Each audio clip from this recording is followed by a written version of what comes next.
Avec des tonnes de fraises sur les bras faute de débouchés, une partie avait été donnée ou congelée, une autre partie jetée. Désormais, les choses rentrent dans l'ordre. Mais pour les petits producteurs qui écoulent leurs fruits sur les marchés de plein air, la situation demeure compliquée à gérer. Vous voyez ce reportage dans le Finistère de Muriel Lemorvan et de Stéphane Sevillier. Dans les serres du pays de Brest, le coup de chaud du début du confinement est passé. Les premières fraises sont arrivées en masse pile au moment où les gens se jetaient sur les pâtes et le riz. Mais à Savéole-Lacombe, on connaît, en quelques jours, la coopérative a réussi à convaincre les consommateurs confinés de manger des fraises et la grande distribution a joué le jeu. Ils n'ont pas pour habitude de vouloir non plus jeter des produits, ils n'aiment pas acheter des produits qu'ils ne vont pas vendre dans leur commerce. Donc ce qu'ils ont fait aussi pour bon nombre d'entre eux, c'est qu'ils ont vendu les fraises à prix coûtant, ce qui a rendu la fraise très très attractive dans les rayons.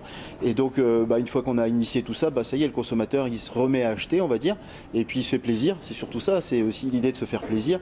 Et puis le marché il repart. Une fois qu'ils ont osé prendre des fraises dans les drives, des fraises de ces contenants-là, filmées, facilement transportable sans trop de risques, eh bien, le consommateur a accroché et il a de nouveau consommé des fraises. Chez Régis Pichon, petit producteur à Plougastel, on produit avec les saisons, donc on va commencer à récolter à la fin de la semaine seulement et on étale la production. C'est une question de variété, également les dates de bâchage, les dates de pause sur le tunnel, de la bâche sur le tunnel permettent de décaler les productions. Le gros souci pour les petits producteurs, c'est la fermeture des marchés. Certains ont rouvert, mais pas tous.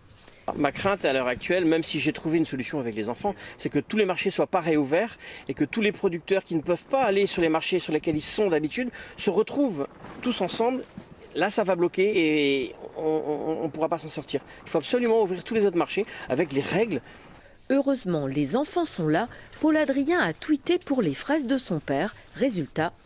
Il y a eu énormément de partages, on est arrivé à plus de 40 000 vues sur la publication. Ce qui fait que du coup, il y a eu énormément de demandes. Leur envie, c'était d'aider les petits producteurs. Le confinement est peut-être en train de réveiller la solidarité.